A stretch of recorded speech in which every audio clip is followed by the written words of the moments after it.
Halo Tribuners, senang sekali saya Ajeng Hatalia bisa kembali menyapa Tribuners. Tentunya kita di program Tribun Pastor. Ya, apa kabar untuk Anda yang masih melakukan rutinitasnya di awal pekan ini? Semoga tetap semangat dan terus jaga kesehatan. Kali ini kita live di kanal YouTube, Facebook, fanpage Tribun Ampon tentunya. Dan selama kita berdialog di sini Tribuners, Anda bisa bergabung di kolom komentarnya dengan pertanyaan ataupun kritikan juga boleh banget ya. Terkait dengan tema yakni hari ini kita membahas tentang pencegahan stunting di Provinsi Maluku. Tribuners, seperti yang kita tahu bahwa Indonesia saat ini tengah mempersiapkan generasi emas 2045. Namun dalam perjalanannya hal ini tentunya ada banyak rintangan. Salah satunya yaitu angka stunting yang masih ada di setiap provinsi yang ada di Indonesia tentunya. Di Maluku Tribuners, kami buka data, masih juga ada ya kasus-kasus stunting yang mana di 2022 ya ada 26 prevalensinya di 26,1 meskipun menurun dari 2021 yang mana prevalensinya ada di angka 28,7 Tribuners. Dan untuk membahas hal ini ya, seperti apa sih upaya-upaya untuk yang dilakukan untuk pencegahan angka-angka kasus ini, nanti kita juga akan breakdown prevalensi berdasarkan pencatatan yang ada di BKKBN Provinsi Maluku. Nah, melalui BKKBN Provinsi Maluku kita menghadirkan narasumber yaitu merupakan Ketua Satgas Percepatan Penurunan Stunting Provinsi Maluku, Ibu Lucy Pelo. Selamat sore. Selamat sore, Kakak Ajeng. Ketemu sore, lagi. Tribuners. Ketemu lagi. Kita selalu hadirkan Ibu Lucy ya di studio tribunampon.com untuk membahas isu-isu yang tengah berkembang baik di tingkat nasional ataupun di tingkat lokal Provinsi Maluku. Dan hari ini kita akan membahas terkait dengan pencegahan stunting ya di Provinsi Maluku. Nah, mungkin kita akan Tribuners nih pasti bertanya-tanya nih ya, tugas daripada Satgas Percepatan Penurunan Stunting itu apa sih? Ada yang diatur di dalam undang-undang juga ya, peraturan presiden juga ya, terkait dengan peran dan juga tugas tanggung jawab dari petugas Satgas ini. Bagaimana dengan implementasinya di Provinsi Maluku juga? Mungkin Ibu bisa jelaskan ke Tribuners. Iya. Terima kasih buat Kakak Ajeng dan teman-teman Tribun yang menghadirkan Satgas dan PKKBN Provinsi Maluku di kesempatan ini di studio Tribun ini. Dan kali ini kita berbicara tentang pencegahan stunting sebagai satuan kerja yang dibentuk oleh pemerintah berdasarkan arahan Peraturan Presiden 72/2021. Ini Satgas dibentuk untuk membantu tugas pemerintah daerah, ya. Bukan hanya tugas pemerintah daerah karena Satgas pusat juga ada. Yeah. Jadi membantu pemerintah Indonesia secara keseluruhan dari pusat, provinsi, kabupaten, kota sampai di desa-desa itu untuk dapat melaksanakan tanggung jawab, tugas dan wewenangnya dalam percepatan penurunan stunting. Sebelumnya program stunting kan sudah ada, ya sudah ada rencana sudah ada strategi nasional sebelum tahun 2021. Yeah.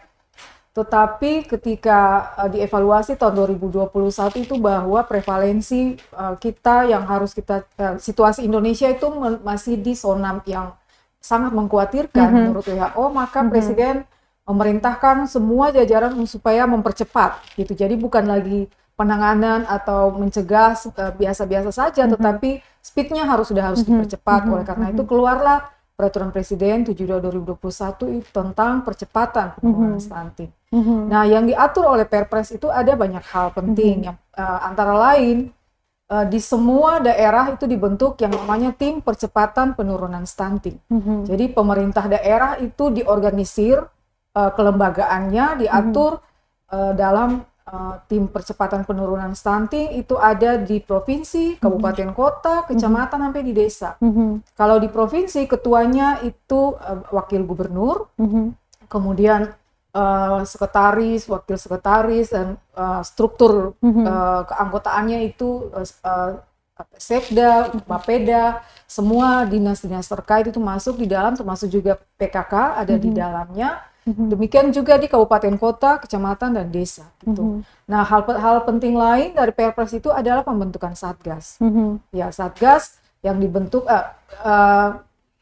itu kedua dan ketiga, tapi yang pertama adalah BKKBN ditunjuk sebagai koordinator penyelenggaraan penanganan percepatan stunting sejak 2022 gitu.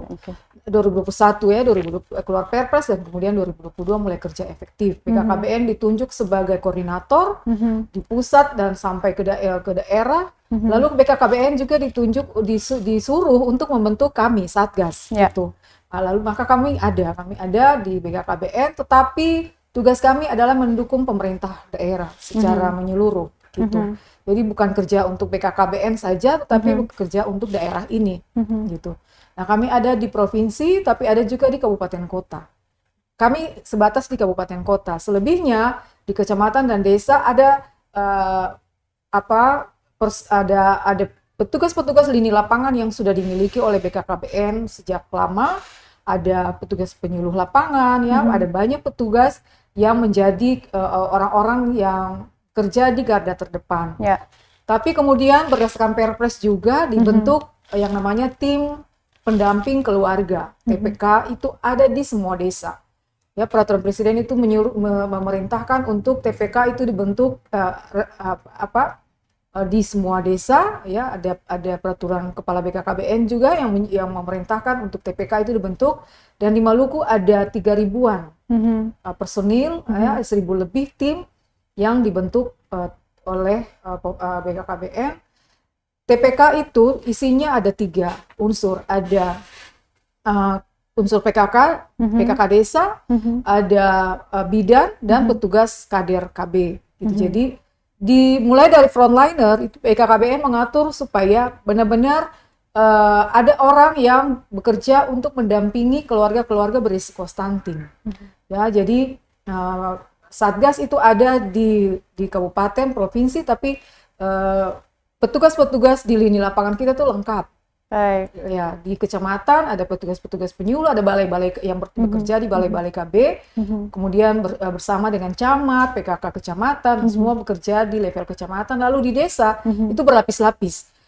Di BKKBN itu ada TPK tadi yang dibentuk, kemudian ada kader-kader KB juga, tapi juga ada pendamping-pendamping dari kementerian yang lain. Ada petugas, misalnya pendamping desa dari Kementerian Desa. Ada pendamping PKH dari Kementerian Sosial, gitu. Jadi pemerintah ini dalam rangka percepatan sudah menyiapkan barisan yang sangat kuat dari pusat sampai ke pelosok di desa-desa.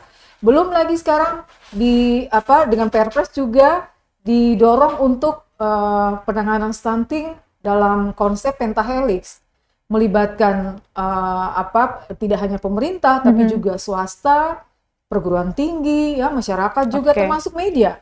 Ya, jadi Tribun juga ada di dalam sebuah pentahelix yang memang harus digerakkan untuk mempercepat percepatan penanganan stunting di Maluku. Iya, berdasarkan dari peraturan presiden tadi ya yang dikeluarkan di 2021 dan diimplementasikan pada 2022 kemarin, dan ini gandengan tangan dari semua pihak ya, dari nasional hingga ke lokal paling kecil di tingkat kelurahan atau desa, ini menunjukkan adanya penurunan ya angka stunting. Itu yang tadi saya sebutkan di awal bahwa 2022 jika dibandingkan dengan 2021 terjadi penurunan ya sekian persen, dan ini yang menjadi penyumbangnya adalah Seram bagian timur di Provinsi Maluku ya. Namun sangat signifikan sekali angka penurunannya. Namun di sisi lain ada juga yang naik signifikan begitu ya, seperti yang terjadi di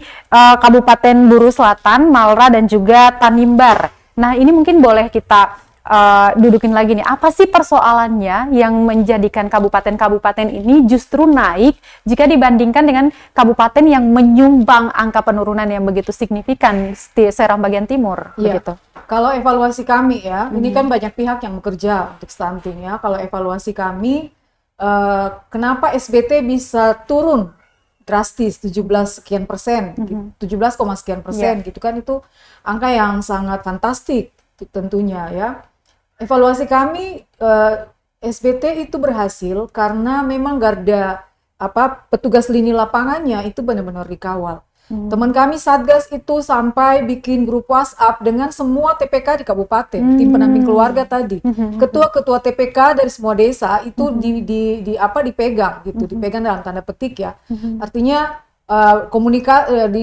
dibangun komunikasi dan dikawal secara intensif gitu sehingga persoalan-persoalan, kendala-kendala yang ada di lapangan langsung diselesaikan gitu. Dan kita juga harus memberikan apresiasi yang sangat tinggi buat semua stakeholder yang berperan di Seram Bagian Timur. PKK misalnya, saya waktu ke Seram Bagian Timur itu ibu-ibu PKK-nya bilang kami ini berdarah-darah di lapangan. Itu luar biasa. Boleh kita ulik sedikit cerita seperti apa yang dihadapi oleh teman-teman di daerah dalam hal pencegahan atau penurunan angka stunting itu? Iya. Teman-teman Satgas itu ketika sampai di daerah, ini kan Satgas yang kabupaten kota itu mulai efektif bekerja Mei. Dan ketika mereka sampai di kabupaten, mereka seperti kabupaten itu khususnya OPD KB yang ada di kabupaten kota itu seperti mendapat bala bantuan gitu. Karena begitu datang Perpres kan semua mereka itu dalam tanda tanya, dalam kebingungan. Ada kegiatan-kegiatan prioritas yang memang harus segera dimulai. Kan waktu itu sudah ada anggarannya, tapi mereka belum tahu bagaimana memulai. Satgas datang dan kemudian dengan kesiapan Satgas waktu itu, teman-teman teknikal asisten kabupaten kota itu mereka datang dan memberikan dukungan fasilitasi ya, berkoordinasi, membangun konsolidasi gitu dengan OPDKB dan semua institusi pemerintah maupun masyarakat di kabupaten masing-masing, lalu mereka mulai. Seram Bagian Timur itu mereka wajar ya kalau prevalensinya turun karena memang Satgasnya itu memberikan pendampingan yang sangat maksimal kepada petugas-petugas lini lapangan, petugas KB-nya, tapi terutama tim pendamping keluarga ya, yang di dalamnya ada PKK, ada bidan desa, ada kader KB. Mereka itu dikawal oleh Satgas sehingga mereka tahu bagaimana mendampingi keluarga-keluarga berisiko di kampung-kampung, di negeri-negeri gitu. Nah, kalau di daerah yang prevalensinya naik, memang evaluasi kami memang masih banyak yang harus dibenahi di situ. Dari sisi apa? Dari sisi kebijakan pemerintah daerahnya, tetapi yang paling utama bagaimana merubah kebijakan program yang langsung mengena dengan kebutuhan masyarakat. Ya, kampanye-kampanye untuk perubahan perilaku. Menyiapkan tim pendamping keluarga tadi itu untuk mendampingi keluarga-keluarga berisiko stunting. Kalau kita lihat di SBT ya, punya pendamping-pendamping yang unggul begitu ketika mereka turun di lapangan, kemudian satset ngurus bagaimana cara mengimplementasikan sebuah program. Apakah ini tidak berbanding lurus dengan petugas yang ada di ketiga kabupaten ini? Seperti yang tadi Ibu bilang, harus ada peningkatan kapasitas ya dari sisi si pendamping itu sendiri. Sebetulnya kan program itu sama di semua daerah, tapi bagaimana mengawal, bagaimana mengimplementasikan itu kemudian kembali kepada kebijakan pemerintah daerahnya. Kalau di Seram Bagian Timur itu memang ya kita melihat ya bahwa memang dinas-dinas terkaitnya itu kerja bareng untuk mengawal desa-desa lokus-lokus stunting itu dengan baik. Satgas kami itu komunikasi dengan baik sekali dengan petugas-petugas di lapangan gitu. Bukan berarti di 3 daerah itu tidak gitu. 3 daerah yang prevalensinya naik gitu kan. Ada banyak yang berkontribusi di dalam kenaikan prevalensi itu. Salah satu memang kalau kita evaluasi kebijakan dan program dari dinas itu belum langsung menyasar kepada apa yang dibutuhkan di desa. Sedangkan mereka yang menguji atau melakukan survei kan hasil prevalensi itu hasil survei. Dan yang melakukan survei itu mereka turun langsung di desa-desa. Itu jadi BPS menentukan desa-desa sasaran survei, petugas survei turun, enumerator turun di desa-desa yang memang dipilih secara random. Dan kalau desa yang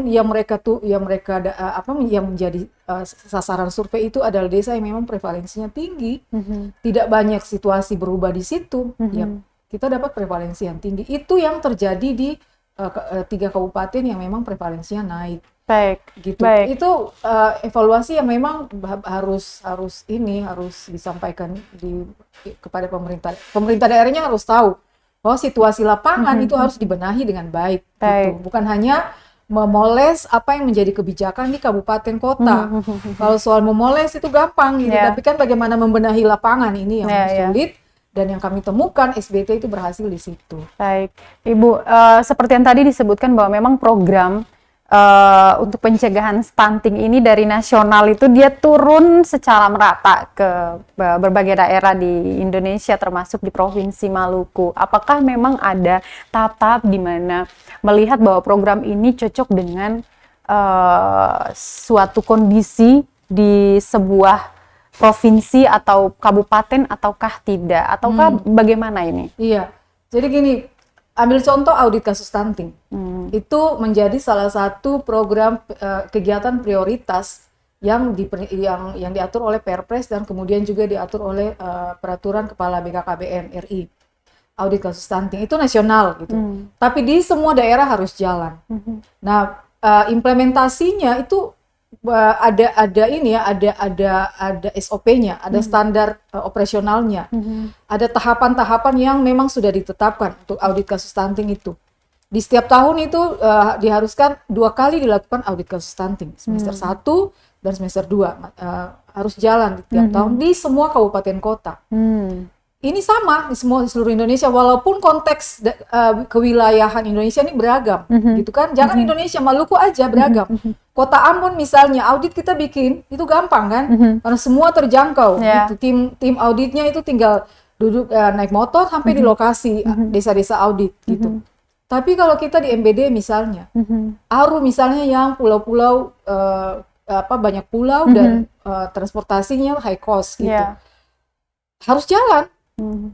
Memang harus jalan. Bagaimana strateginya disesuaikan dengan dengan potensi sumber daya manusia yang ada di setiap desa, setiap daerah gitu. Audit itu mengharuskan hasil audit itu dianalisa oleh 4 ahli.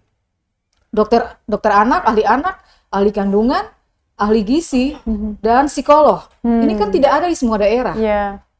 Komplit ada di Maluku, di Kota Ambon, SBB, kemudian ya itu, yang komplit hanya itu. Baik. Daerah lain ini tidak ada. Nah, strateginya pakai telekonsultasi. Jadi yang di MBD walaupun tidak ada dokter ahli bisa berkonsultasi dengan di Ambon, misalnya ahli yang ada di Ambon misalnya. Jadi apapun situasi di daerah, bagaimanapun beragam dan geopolitik kita ini ya beragam lintas wilayah di Maluku. Tapi apa yang menjadi kebijakan program nasional itu harus jalan, gitu. Ya, baik. Kami menganggap bahwa tenaga-tenaga ya untuk ahli gizi dan lainnya seperti itu tidak ada di semua 11 kabupaten kota yang ada di Provinsi Maluku secara merata begitu, menjadi salah satu kendala juga dalam hal salah satu program yang harus dijalankan untuk pencegahan stunting itu. Namun satu solusi ya yang kemudian ditemukan di Provinsi Maluku yaitu tidak turun langsung begitu, tapi bisa melalui teleconference by phone misalnya, seperti itu. Jadi tidak ada yang tidak mungkin untuk program nasional untuk diimplementasikan di daerah kita. Baik Ibu, kita balik lagi ke daerah-daerah yang masih terjadi kenaikan angka kasus stunting itu. Dari kacamata Ibu, ataukah mungkin dari Monef ya, monitoring evaluasi sejauh ini 1 tahun belakangan di 2022, situasi seperti apa yang ada di sana dari gizi atau stunting itu sendiri? Iya, memang keluarga yang di dalamnya ada anak yang stunting atau keluarga yang berisiko stunting, Jadi kita itu tidak hanya menangani yang sudah stunting, tapi kan BKKBN lebih kepada ranah pencegahan gitu. Karenanya dibikin dulu pendataan keluarga berisiko stunting. Nah, kita turun ke kabupaten-kabupaten yang tadi tiga kabupaten yang naik prevalensinya itu. Sejak awal itu sudah kami duga gitu, karena apa? Yang kami temukan adalah kemiskinan ekstrim ada di situ. Nah, kemiskinan ekstrim ini kan dia berbanding lurus gitu kan dengan prevalensi stunting gitu. Stunting ini kan persoalan gizi yang kronik, yang dimulai dari hari pertama kehidupan. Hari pertama kehidupan itu dihitung sejak terjadi pembuahan, kan sejak dibentuknya janin itu terbentuk di dalam rahim, gitu kan. Ketika itu gizi yang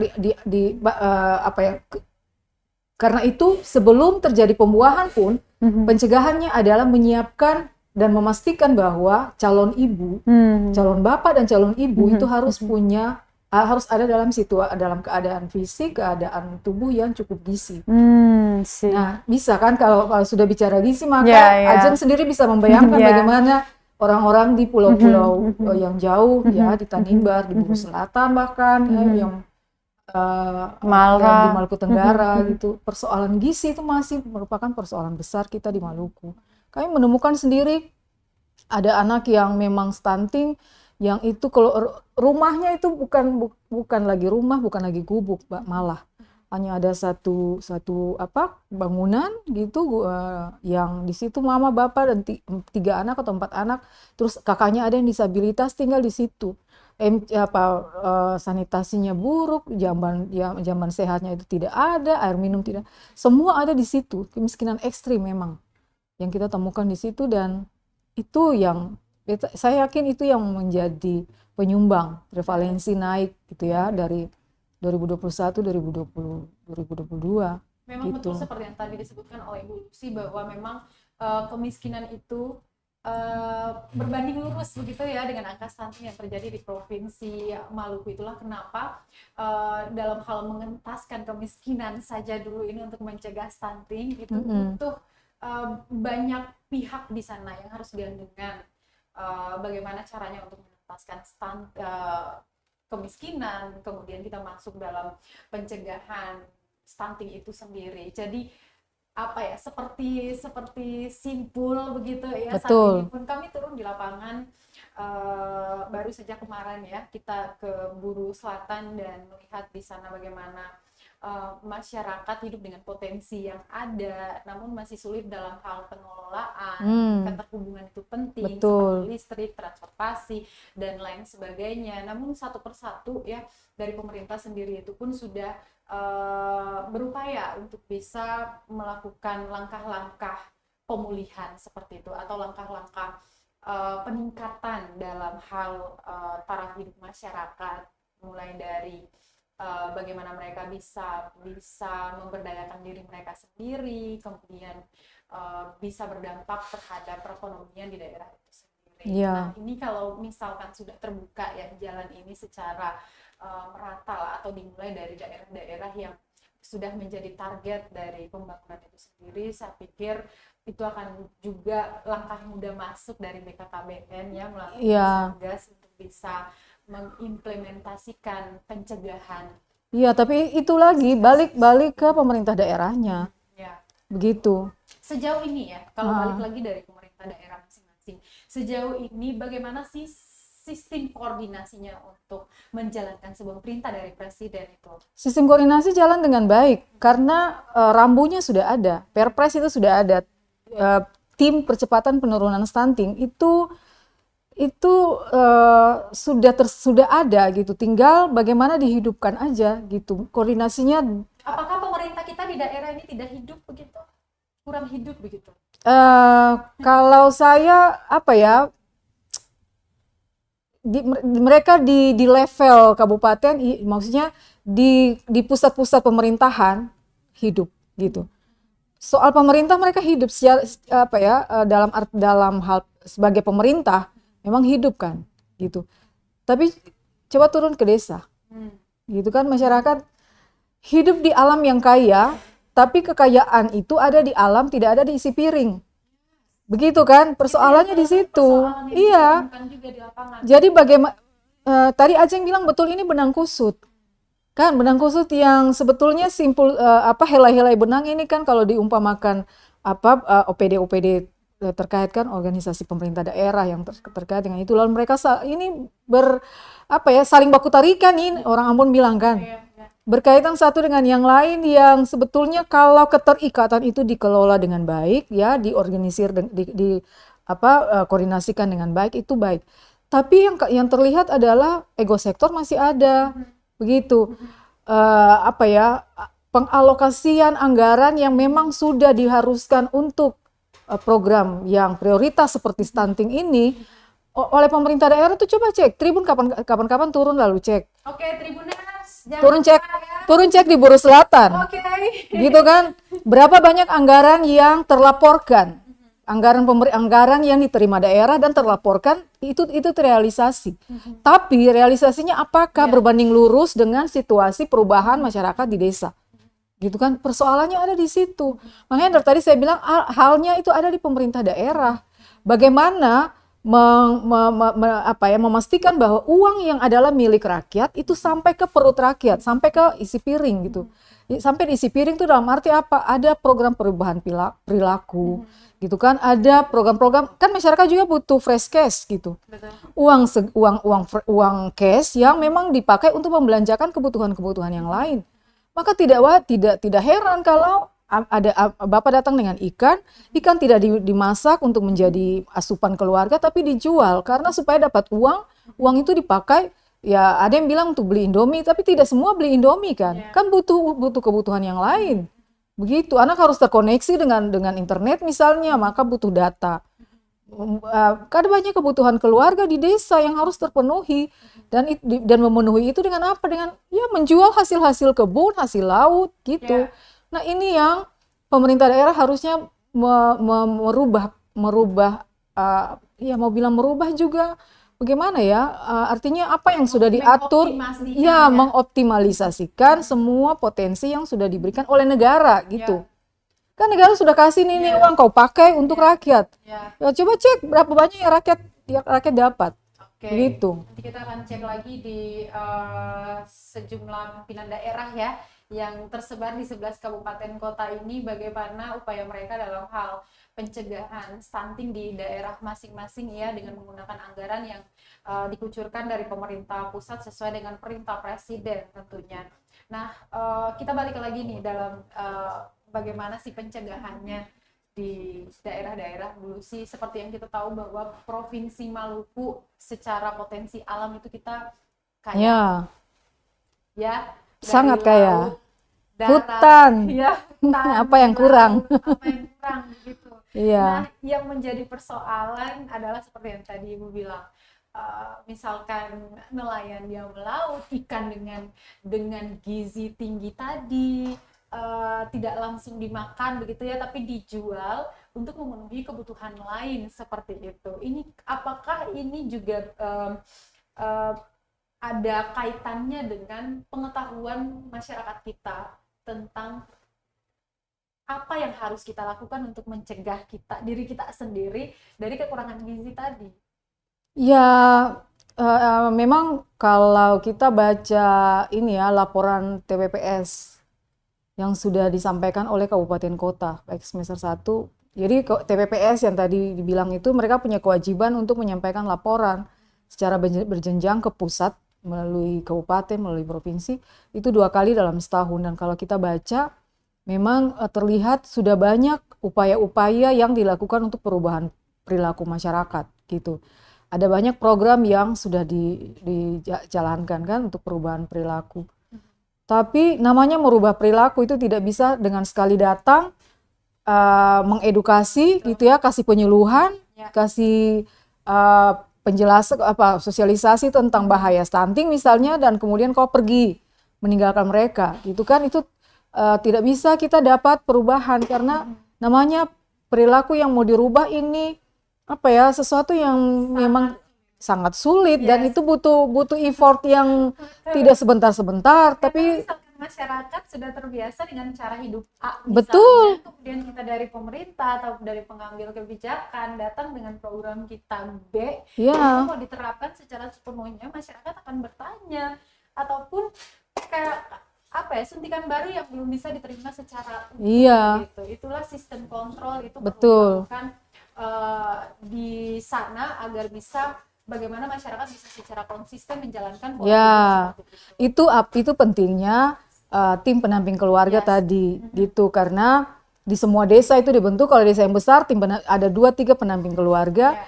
karena mereka ditugaskan untuk mendampingi memang keluarga-keluarga berisiko yang ada di desa. Tidak hanya keluarga, tapi sasaran-sasaran risiko yang berisiko ya apa antara lain calon pengantin.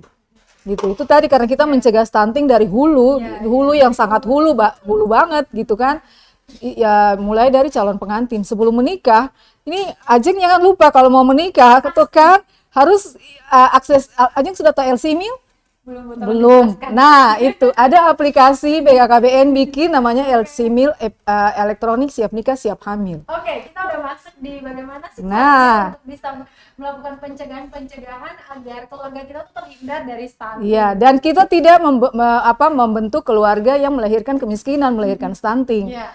Gitu. Jadi di Cara apa? kerjanya seperti apa? Dibentuk mulai dari sebelum menikah, 3 bulan minimal sebelum menikah.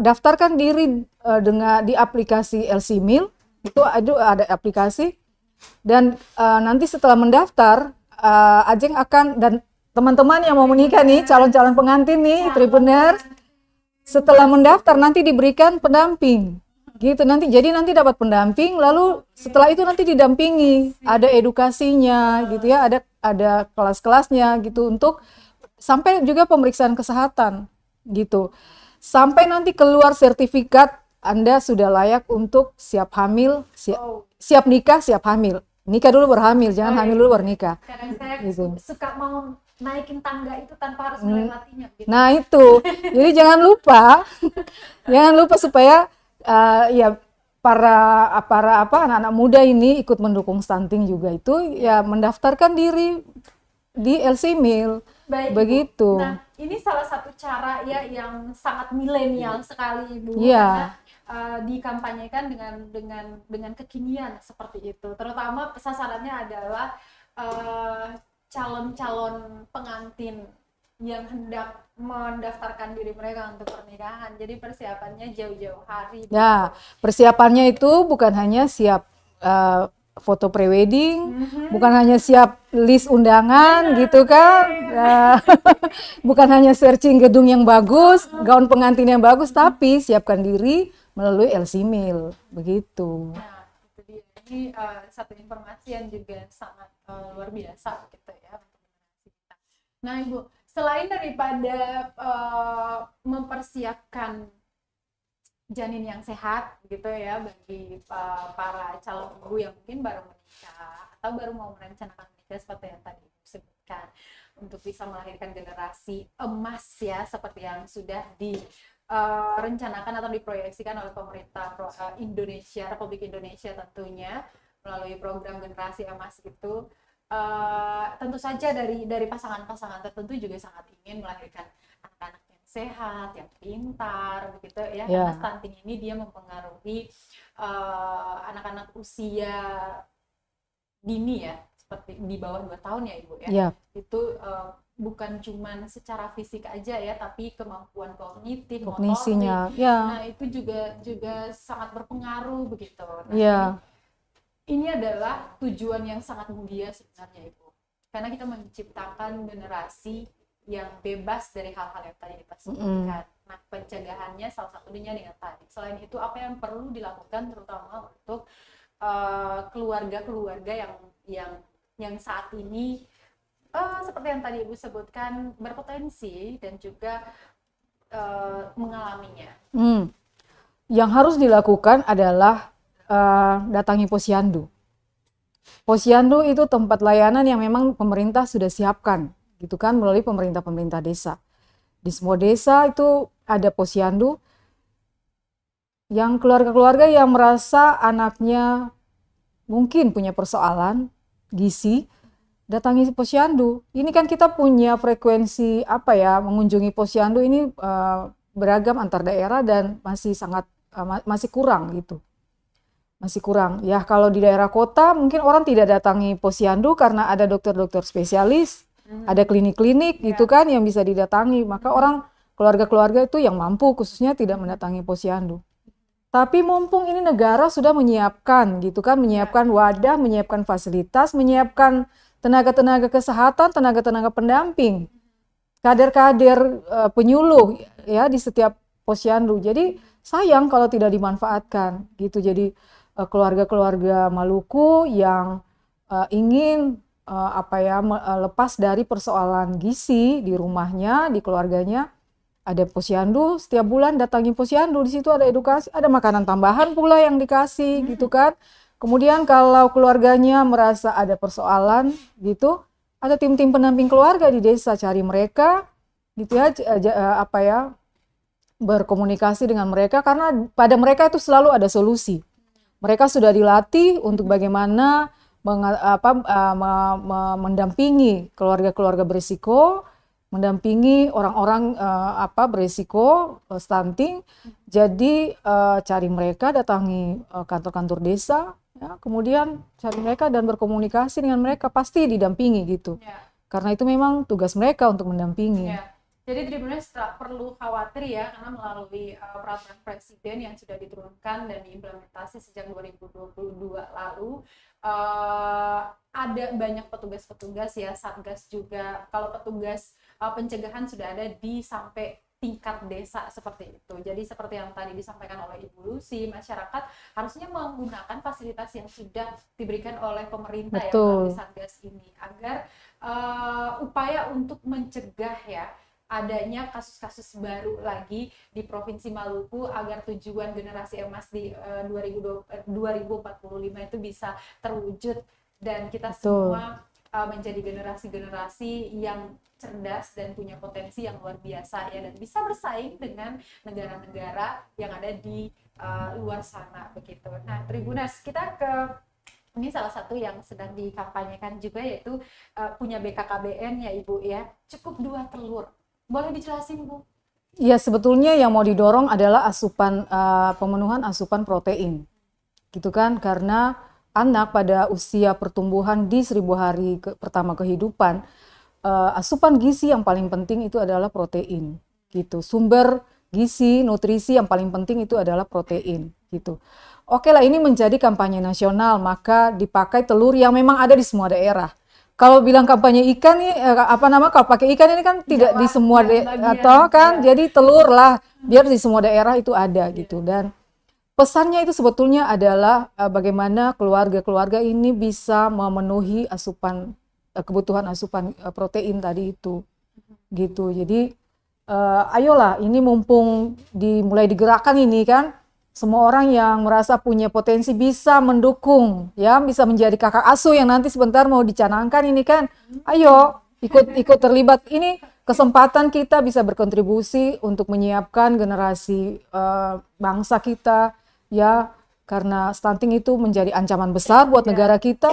Besok-besok itu kita susah untuk dapat jurnalis yang keren kayak Kakak Ajeng gini. Kalau sekarang anak yang kita lahirkan itu stunting. Gitu kan, jadi supaya itu tidak terjadi, ya mari kita siapkan asupan gizi yang terbaik buat diri kita, khususnya buat calon pengantin. Kan calon pengantin harus juga punya asupan protein yang cukup kan, tidak hanya perempuannya tapi laki-lakinya juga, supaya sperma yang dihasilkan itu kan yang berkualitas gitu kan. Jadi tugasnya itu bukan cuma perempuan, iya. Kita bagi-bagi tugas, ya, apalagi itu dia. Yang punya sperma. Oke, Tribuners, sebentar nanti ya Bu Lucy ya akan ada pencanangan kakak asuh seperti itu. Boleh dijelasin mungkin tugasnya kakak asuh ini apa? Kakak asuh ditugaskan untuk ya punya adik-adik yang stunting, punya adik-adik yang diangkat ya dari keluarga-keluarga berisiko, bukan hanya yang stunting tapi yang berisiko, sasaran berisiko.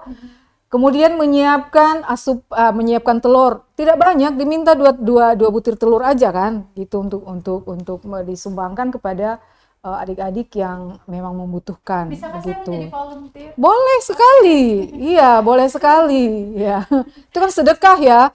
Kalau di Kristen bilang itu apa ya, bagi berkat gitu, tapi kan yang di Muslim, apalagi ini mau berinfak sedekah, apalagi mau bulan Ramadan, itu kan, ini kesempatan ya, kesempatan tidak hanya apa ya, tidak hanya berkontribusi kepada orang lain, tapi beribadah gitu. Oke. Yeay, berarti sebentar saya akan turut dilantik sebagai Kakak asuh ya. Kalau perlu adik asuhnya tinggal kontak BKKBN karena kita punya data by name by address. Nanti kita akan koordinasikan hal itu ya. Apalagi sudah ada kan kontak-kontak kita mana tuh? Tribuners? Kontak dengan BKKBN ya. Tolong masukin saya sebagai kakak asuh. Oke. Ada lagi kan pertanyaan dari Tribuners? Kita cek dulu di kolom komentarnya. Oke, Tribuners, kalau kalian punya pertanyaan, nanti boleh langsung saja di dm@tribunambon.com ya, di Instagram ataupun Facebook fanpage, atau boleh langsung muncul di BKKBN. Ada ya akun Instagramnya BKKBN Provinsi Maluku. BKKBN juga stunting, Satgas Stunting Maluku ada. Satgas Stunting Maluku itu nanti bisa akan diupdate ya informasi-informasi terkini, atau kalian yang pengen jadi kakak asuh, kita saling membantu keluarga-keluarga yang membutuhkan seperti itu ya, dan juga sama-sama gandengan untuk bisa mencegah angka stunting agar generasi kita cemerlang ya, generasi emas di 2045. Baik, Bu Lucy, sebelum kita mengakhiri talk show kita pada sore hari ini, apa yang perlu disampaikan sebagai closing statement kita ke Tribuners? Sebagai closing statement, saya ingin menyampaikan bahwa stunting itu adalah ancaman besar untuk Maluku, untuk Indonesia. Dan semua kita punya kewajiban, punya tanggung jawab untuk memerangi itu ya, supaya di 2024 yang menjadi 2045 yang menjadi tahun emas negara kita, juga kita mendapatkan generasi emas. Dan hal kecil apapun yang bisa dilakukan sekarang, misalnya dengan menjadi kakak asuh, menyiapkan hanya 2 butir telur untuk sasaran-sasaran berisiko stunting yang ada di Maluku, ayo kita lakukan. Ya, oke, Tribuners, terima kasih untuk kalian yang sudah memantau layar monitornya baik di kanal YouTube maupun di Facebook fanpage ya. Semoga informasi yang tadi kita share bersama dengan narasumber kece saya dari Bu Lucy bisa bermanfaat ya, dan kita sama-sama mencegah terjadinya pertumbuhan angka stunting dimulai dari keluarga kita sendiri dengan cara isi piringmu. Yes. Oke. Baik, dari studio tribunambon.com yang berada di Jalan Jenderal Sudirman, Batu Merah, Sirimau, Kota saya Ajeng Hatalia, dan juga narasumber saya Bu Lucy, kami pamit dan amato. Terima kasih sudah nonton. Jangan lupa like, subscribe, dan share ya.